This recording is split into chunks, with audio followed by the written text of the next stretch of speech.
नमस्कार दोस्तों। पाकिस्तान के आर्मी चीफ असीम मुनीर की ईरान में मौजूदगी का आज तीसरा दिन है। इन 3 दिनों में मुनीर ईरान के राष्ट्रपति मसूद पेजेश्कियन, ईरानी संसद के स्पीकर गलीबाफ और ईरानी विदेश मंत्री अब्बास अरागची समेत ईरान के कई लीडर्स के साथ मुलाकात कर चुके हैं। खबरें यह भी आ रही है कि मुनीर इन 3 दिनों की यात्रा के दौरान आईआरजीसी के कई कमांडर्स के साथ भी मीटिंग कर चुके हैं। I might go. Yeah. If the deal is signed in Islamabad, I might go. The field marshal has been great. The prime minister has been really great in Pakistan. So I might go. They want me. 7 अप्रैल को Iran की सभ्यता का अंत की धमकी देने वाले Trump Islamabad में ईरान से बात कर रहे होंगे। सोचकर ही हंसी छूट जानी चाहिए और गुदगुदी मच जानी चाहिए। खुद ही मिटाने की धमकी, खुद ही सीज फायर और खुद ही ऐलान कर रहे हैं इस्लामाबाद जाएंगे डील साइन करने। नहीं, ट्रंप ने यह भी कह दिया कि अगर डील होती दिखी तो मैं खुद भी इस्लामाबाद जा सकता हूं। मतलब ट्रंप साहब वाशिंगटन डीसी में पाकिस्तान आने के लिए तैयार बैठे हैं, बस उन्हें असीम मुनीर के ग्रीन सिग्नल का इंतजार है। I might go. Yeah. If the deal is signed in Islamabad, I might go. The field marshal has been great. The prime minister has been really great in Pakistan. So I might go. They want me. 7 अप्रैल को Iran की सभ्यता का अंत की धमकी देने वाले Trump Islamabad में ईरान से बात कर रहे होंगे। सोचकर ही हंसी छूट जानी चाहिए और गुदगुदी मच जानी चाहिए। खुद ही मिटाने की धमकी, खुद ही सीज फायर और खुद ही ऐलान कर रहे हैं इस्लामाबाद जाएंगे डील साइन करने। ईरान से कौन आएगा? वही टीम जो इस्लामाबाद जा चुकी है।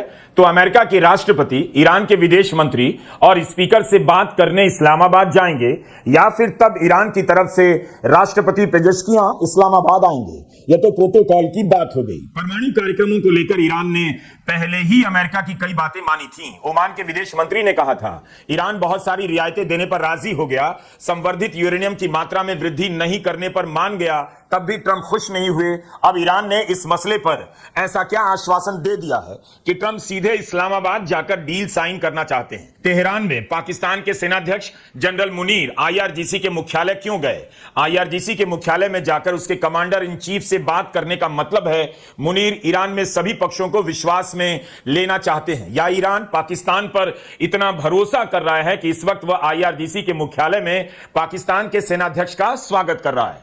ईरान के बारे में कहा जाता है कि वहां सरकार से भी शक्तिशाली आईआरजीसी है। इसके अलावा जनरल मुनीर ने ईरान के राष्ट्रपति, स्पीकर, विदेश मंत्री से भी मुलाकात की। ईरान के प्रवक्ता ने कहा कि जब मुनीर उसकी सीमा में आ रहे थे तब केवल 2 लड़ाकू विमानों की मांग की गई जो उनके विमानों को सुरक्षा दे सके। हमने कई लड़ाकू विमान भेज दिए, दिखा दिया ट्रंप का दावा झूठा है कि ईरान की वायुसेना खत्म हो गई। मुनीर के तेहरान के बाद वाशिंगटन जाने की बात कही जा रही थी, लेकिन ट्रंप ने कह दिया वही इस्लामाबाद जाने के लिए तैयार है। क्या मुनीर ने ईरान को परमाणु कार्यक्रमों से पीछे हटने के लिए तैयार कर लिया है? ट्रंप ने फिर से फालतू बयानबाजी की है इस मामले में, या उनका यह बयान मुनीर के फीडबैक पर आधारित है कि ईरान सारा यूरेनियम अमेरिका को सौंप देगा, उसके बाद वह कभी परमाणु हथियार नहीं बना पाएगा। नमस्कार दोस्तों। पाकिस्तान के आर्मी चीफ असीम मुनीर की ईरान में मौजूदगी का आज तीसरा दिन है। इन 3 दिनों में मुनीर ईरान के राष्ट्रपति मसूद पेजेश्कियन, ईरानी संसद के स्पीकर गलीबाफ और ईरानी विदेश मंत्री अब्बास अरागची समेत ईरान के कई लीडर्स के साथ मुलाकात कर चुके हैं।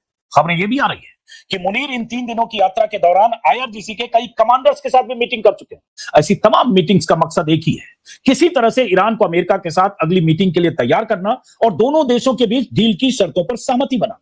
ईरान के राष्ट्रपति ने सीज फायर और जंग खत्म कराने की कोशिशों के लिए असीम मुनीर और पाकिस्तान की तारीफ तो की है, लेकिन ईरान की तरफ से अमेरिका के साथ डील या समझौते को लेकर कोई भी अधिकृत बयान अभी तक नहीं आया। लेकिन अगर पाकिस्तान के आर्मी चीफ 3 दिनों से तेहरान में डेरा डाले बैठे हैं, लगातार मीटिंग्स कर रहे हैं, तो कुछ तो पक रहा है। यह अलग बात है कि अगर ईरान इतनी जल्दी अमेरिका की शर्तों पर तैयार हुआ होता, डील के लिए सहमत हुआ होता, तो मुनीर को 3 दिन तक ईरान में कैंप करके बैठना नहीं पड़ता। दूसरी तरफ अमेरिका है जो ईरान से जल्दी समझौते करने के लिए बेताब और बेचैन दिख रहा है। किसी भी सूरत में सीज फायर खत्म होने से पहले ईरान से जंग खत्म करके वापस निकलने के रास्ते तलाश रहा है। ईरान के तेवर के सामने ट्रंप का गुरूर बार बार टूटता नजर आ रहा है। स्ट्रेट ऑफ हॉर्मुज में अमेरिकी नाकेबंदी के बाद भी ईरान अमेरिका के सामने न झुकने की अपनी शर्तों पर डटा है, जबकि ट्रंप ने एक बार फिर अमेरिकी मीडिया के सामने यहां तक कह दिया कि डील बस होने ही वाली है। ईरान अपना वो न्यूक्लियर डस्ट जो 2025 में हुई बमबारी के बाद मलबे में दबा है, उसे अमेरिका को सौंपने को तैयार हो गया है, जबकि ईरान ने हर बार अमेरिका की ऐसी शर्त मानने से इनकार किया है। इतना ही नहीं, ट्रंप ने यह भी कह दिया कि अगर डील होती दिखी तो मैं खुद भी इस्लामाबाद जा सकता हूं। मतलब ट्रंप साहब वाशिंगटन डीसी में पाकिस्तान आने के लिए तैयार बैठे हैं, बस उन्हें असीम मुनीर के ग्रीन सिग्नल का इंतजार है। खबरें यह भी आई है कि मुनीर और ईरानी लीडर्स के बीच हुई मीटिंग के नतीजों के साथ ईरान की फाइनल शर्तों की जानकारी भी अमेरिका को भेजी गई है। जरूरी हुआ तो पाक आर्मी चीफ मुनीर ट्रंप को ब्रीफ करने खुद भी अमेरिका जा सकते हैं। तो कुल मिलाकर गेंद ईरान के पाले में है। फैसला ईरान को करना है, इंतजार अमेरिका कर रहा है। सवाल यही उठता है कि अगर अब तक कोई सहमति नहीं बनी तो फिर ट्रंप इस्लामाबाद जाने की बातें क्यों कर रहे हैं? क्या आसिम मुनीर ने ईरान के नेताओं को किसी समझौते के लिए तैयार कर लिया है? आखिर मुनीर 3 दिनों तक ईरान में डील की कौन सी बिसात बिछाने में लगे हैं? क्या मुनीर ईरान के सुप्रीम लीडर से भी मिलने में कामयाब हुए, या ईरान ने उनके मंसूबों को पूरा करने से इनकार कर दिया? स्ट्रेट ऑफ हॉर्मुज और यूरेनियम के मुद्दे पर ईरान अगर अपने स्टैंड पर कायम है तो अमेरिका के साथ किन शर्तों पर डील होगी? और अगर ईरान अपनी पोजीशन से थोड़ा भी पीछे हटता है तो इसका मतलब क्या है? ऐसे कई सवाल हैं जिनका जवाब तलाशने की आज कोशिश करेंगे। आसिम मुनीर जो पाकिस्तान के आर्मी चीफ हैं, फील्ड मार्शल हैं, वो 3 दिनों से डेरा डाले बैठे हैं ईरान में। तमाम तरह की तस्वीरें आ रही है, भूमिका में मैंने बहुत कुछ बता दिया। तो क्या खिचड़ी पक रही है ईरान में, वहां से क्या खबर है? देखिए, सबसे पहली चीज तो ये है कि अमेरिका एक एग्जिट रूट ढूंढ रहा है, और वो एग्जिट रूट ऐसा हो कि वो अपनी डोमेस्टिक ऑडियंस को ये कह सके कि मैं जीत गया।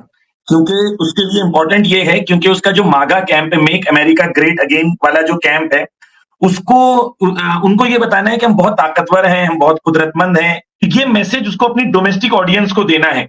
ईरान में सिक्योरिटी कमीशन, जो पार्लियामेंट की सिक्योरिटी कमीशन है, उसके वाइस प्रेसिडेंट की मुलाकात हुई थी, और वो भी थे उस मीटिंग में जहां आसिम मुनीर थे। तो उन्होंने खुद कहा कि हमने, ट्रंप की तरफ से आसिम मुनीर ने हमको, ईरान को ये मैसेज दिया है, हमने ये जो नाकाबंदी की है, ये सिर्फ हमारी डोमेस्टिक ऑडियंस को बताने के लिए की है कि भाई हमने नाकाबंदी की है, इससे हमारे बीच में टेंशन नहीं बढ़ना चाहिए, मैं नहीं चाहता हूं जंग आगे बढ़े।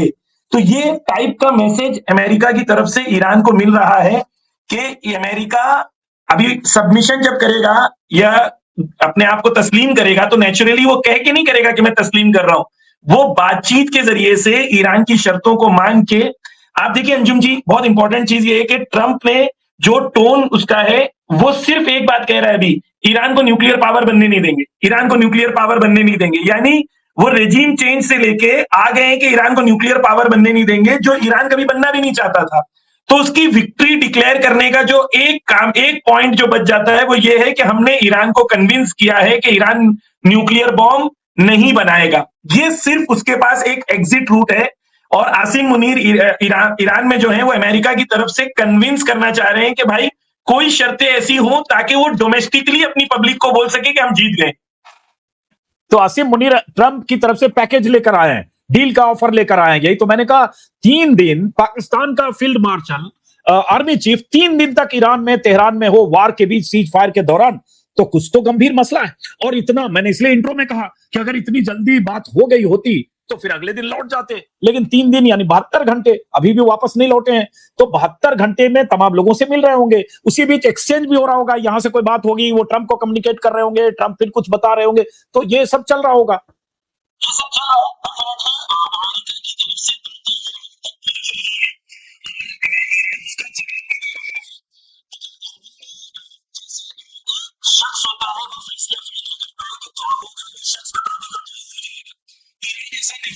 वीटो पावर जो है वो रहबरे मुअज्जम के पास होता है, लेकिन ईरान में एक सिक्योरिटी काउंसिल होती है जिसके अंदर रहबर के रिप्रेजेंटेटिव भी होते हैं, और जिसके अंदर जो कानून बनाने वाले लोग हैं वो भी होते हैं, और रिलीजियस स्कॉलर्स भी होते हैं। सब मिलके, उसके अंदर प्रेसिडेंट भी होते हैं। तो सब मिलके ईरान के फ्यूचर के लिए स्ट्रेटेजिक डिसीजन लेते हैं। तो ईरान ने अपना स्ट्रेटेजिक डिसीजन ले लिया है, जो ईरान के लिए, ईरान को कौन से डायरेक्शन में आगे बढ़ना है। तो उसी सिलसिले में ईरान के लिए क्लियर है कि ईरान कौन से पॉइंट्स पर थोड़ा कॉम्प्रोमाइज कर सकता है, कौन से पॉइंट पर नहीं कर सकता है। और ईरान ये क्लियरली अमेरिका को कम्युनिकेट करना चाहता है कि हम कौन से पॉइंट हमारे लिए नॉन नेगोशिएबल है, जिसमें से एक पॉइंट ये था जो लेबनान वाला था। जो लेबनान में कल सीज फायर अनाउंसमेंट हुआ, वहां के पार्लियामेंट के मेंबर हैं मिस्टर फजलुल्लाह, उन्होंने खुद बिल्कुल क्लियरली कहा कि अमेरिका पर ईरान ने प्रेशर क्रिएट किया है कि अगर आप चाहते हो कि हमारे साथ सीज फायर हो, तो डेफिनेटली पहले लेबनान में सीज फायर होना चाहिए, और इस सीज फायर में नेतन्याहू और इजराइल को इंक्लूड किए बगैर डोनाल्ड ट्रंप ने अनाउंस कर दिया कि 10 दिन का सीज फायर नेतन्याहू और लेबनीज प्रेसिडेंट करेंगे। तो ये पूरी दुनिया के अंदर जो एक दृष्टिकोण था, एक नया वर्ल्ड ऑर्डर है, उसकी तरफ हम बढ़ रहे हैं, जहां पर ईस्ट की तरफ पावर आ रहा है। ईरान अपने पावर और कुदरत की बुनियाद पर अपनी शर्तों को अमेरिका और इजराइल से मनवा रहा है, और इजराइल के जो ये हेजेमनी है, इजराइल की हेजेमनी को रोकने में ईरान अपनी कुव्वत और कुदरत को इस्तेमाल कर रहा है। और ये फ्यूचर के अंदर, जैसा कि आप खुद जानते हैं अंजुम जी, कि पिछले 48 घंटे में क्या क्या हुआ। कतर के फॉरेन मिनिस्टर ने ईरान के फॉरेन मिनिस्टर से बात की, यूएई के वाइस प्रेसिडेंट ने ईरान के पार्लियामेंट के चीफ से बात की और उनकी तरफ से फोन आया था, ये इंपॉर्टेंट है। और तीसरी तरफ से शहबाज शरीफ जो है सऊदी जा रहे हैं, कतर जा रहे हैं, सऊदी के फॉरेन मिनिस्टर ने ईरान के फॉरेन मिनिस्टर से बात की। ये तमाम चीजें ये सिग्नल दे रहे हैं कि ये सब अरब बादशाहों को एक बात समझ में आ गई कि अब वो पुरानी दुनिया प्री 28 फरवरी वाली दुनिया नहीं है, एक नई दुनिया बनी है। इस नई दुनिया में अमेरिका के बगैर अरब देश और मुस्लिम देश मिलके अपने सिक्योरिटी अरेंजमेंट्स खुद बनाएंगे और अमेरिका कुछ कर नहीं सकता। चाहता तो बहुत कुछ है लेकिन अमेरिका कुछ कर नहीं पाएगा इस नई दुनिया के अंदर। ये नया वर्ल्ड ऑर्डर है, इसकी अंडरस्टैंडिंग तमाम कंट्रीज के लिए बिल्कुल क्लियर हो गई है।